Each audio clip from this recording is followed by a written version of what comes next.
आप सभी को जय श्री कृष्ण, राधे राधे, जय माता दी। आप सब कैसे हैं? आशा करती हूँ आप सब अच्छे होंगे। हमारे चैनल में आप सभी का स्वागत है। हम आप लोग को एक बहुत ही प्यारा गजरे गीत सुनाने जा रहे हैं। यह गजरे गीत आप लोग को कैसा लगा कमेंट बॉक्स में जरूर बताइएगा। अगर पसंद आएगा तो हमारे चैनल को शेयर, सब्सक्राइब, लाइक जरूर कीजिएगा। अपना प्यार दुलार आशीर्वाद अपनी छोटी बहन पर बनाए रखिएगा। बगिया में देखें जन के दुलारी, रामा नैना निहारी ना। बगिया में देखें जन के दुलारी, रामा नैना निहारी ना।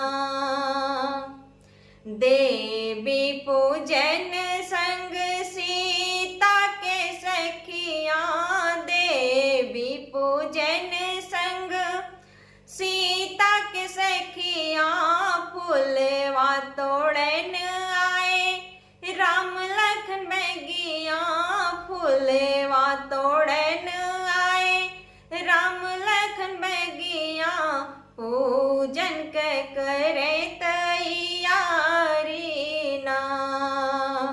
फूलवा तोड़न आए राम लखन बगिया, पूजन के करे तैयारी ना। बगिया में देखें जन के दुलारी, रामा नैना निहारी ना। बगिया में देखें जन के दुलारी, रामा नैना निहारी ना।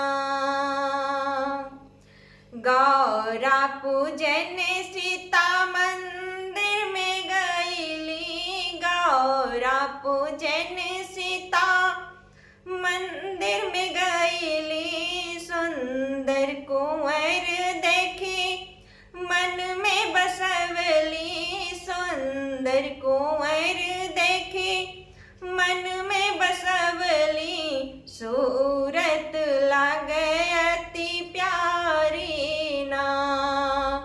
गौरा पूजन सीता मंदिर में गईली, सुंदर कुंवर देखी मन में बसवली, सूरत लगे अति प्यारी ना। बगिया में देखें जन के दुलारी, राम के नैना निहारी ना। बगिया में देखें जन के दुलारी, राम के नैना निहारी ना। चुनी चुनी के तोड़े फूलवा के कलियां, चुनी चुनी के तोड़े फूलवा के कलियां, राम जी भरे लागे आपन डलरिया, राम जी भरन लागे आपन डलरिया, जोड़ी लागे अति प्यारी ना। फूलवा तोड़े जनक दुलारी, जोड़ी लागे अति प्यारी ना। राम जी भरे लागे आपन डलरिया, जोड़ी लागे बड़ी प्यारी ना। बगिया में आए जनक दुलारी, रामा नैना निहारी ना। बगिया में आई जनक दुलारी, रामा नैना निहारी ना। हो बगिया में देखें जनक दुलारी, राम के नैना निहारी ना। बगिया में देखें जनक दुलारी, राम जी के नैना निहारी ना।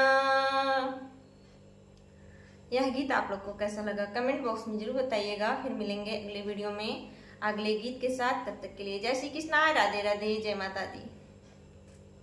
और आप लोग हमारे फेसबुक पेज को भी फॉलो कीजिए और चैनल को भी, पुष्पा गीत जंक्शन चैनल और फेसबुक पेज है पुष्पा लोकगीत। आप लोग दोनों को फुल सपोर्ट कीजिए।